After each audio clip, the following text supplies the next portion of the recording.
সীমাহীন দুৰ্নীতিৰ বোকাৰে লুটুৰি পুটুৰি জয়সাগৰ বৰতলা গাঁও পঞ্চায়ত ঘটনাটো সংঘটিত হৈছে মঙ্গলবাৰ 10 সেপ্টেম্বৰ অৰ্থাৎ আজি ৰাতিপুৱা 7 বজাত এমচেনৰেগাৰ অধীনত নিৰ্মাণ কৰা হৈছিল এই পথটি নিৰ্মাণৰ নামত বাৰে বাৰে দুৰ্নীতি সংঘটিত হোৱাৰ অভিযোগ উত্থাপন কৰিছে ৰাইজে বৰক্ষেত্ৰীৰ ব্লকৰ ভিআৰএছ বুলি পৰিচয় দিয়া এজন লোকক ফটো তুলিবলৈ আহিব দিনা ফটো তুলিব নিদি উত্তেজিত ৰাইজে খেদি পঠিয়ায় সাংবাদিকৰ আগত মন্তব্য দিয়াৰ পৰা বিৰত থাকে ফটো তুলিবলৈ অহা লোকজনে এই ঘটনা সংঘটিত হৈছে নলবাৰী জিলাৰ বৰক্ষেত্ৰী সমষ্টিৰ অন্তৰ্গত 1 নং জয়সাগৰ গাঁও মাছমৰীয়া চুবুৰীত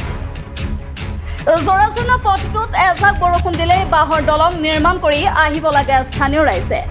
পিছে বৰক্ষেত্ৰী ব্লকত সংঘটিত দুৰ্নীতিৰ ক্ষেত্ৰত দুৰ্নীতিৰ বিৰুদ্ধে শূন্য সহনশীলতাৰ নীতি অৱলম্বন কৰা অসমৰ মুখ্যমন্ত্ৰী কিংবা জিলা উপায়ুক্তই কিংবা বিভাগীয় বিষয়াসকলে কি ভূমিকা গ্ৰহণ কৰে সেয়া পৰৱৰ্তী সময়তহে লক্ষণীয় হ'ব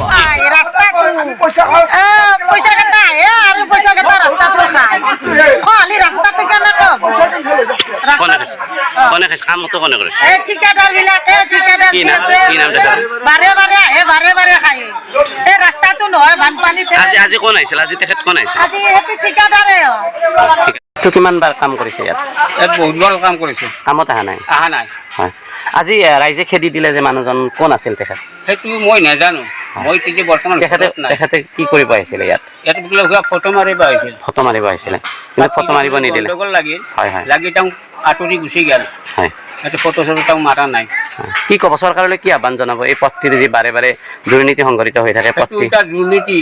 কোনে কৰিছে আমি ধৰিব নাজানো হয়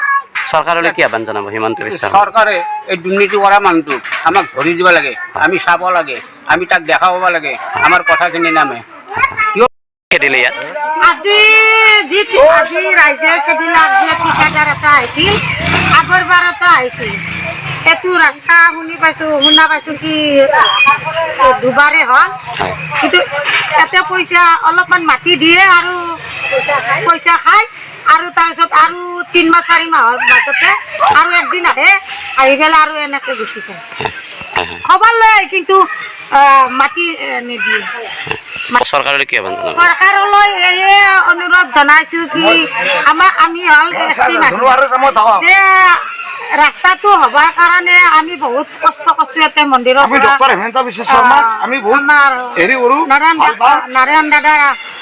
নাৰায়ণ দাদা আমাৰ মন্দিৰৰ পৰাই আমি ইটা আনি পেলাই ৰাস্তাটো নাৰায়ণ দায়ে দিয়া বুলি ক'ব লাগিব নাৰায়ণ দায়ে দিছে এইটো কথাটো হ'ল কি আমাৰ ৰাস্তাটো হ'ব লাগে সেইখিনি মই ৰাইজৰ এটা অনুৰোধ ৰাস্তাটো চৰকাৰৰ পৰা আহিছে ৰাস্তাটো হ'ব লাগে যিকোনো ওপৰত হৈছে যে আমাৰ মানুহখিনি চলিব লগা আমাৰ উপায় নাই এই উপায়খিনি আমাৰ হ'ব লাগে বা আমাৰ মন্দিৰ মছজিদ হ'ব লাগে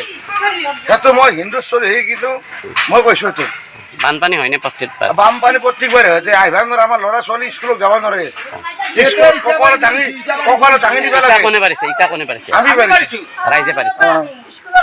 আমি স্কুলৰ পৰা তাৰে মন্দিৰৰ ইটা পাৰি আমি কিনি দিয়া কৰিছোঁ আৰু ৰাইজক নলবাৰীৰ পৰা Champak Baishya report Assam local news.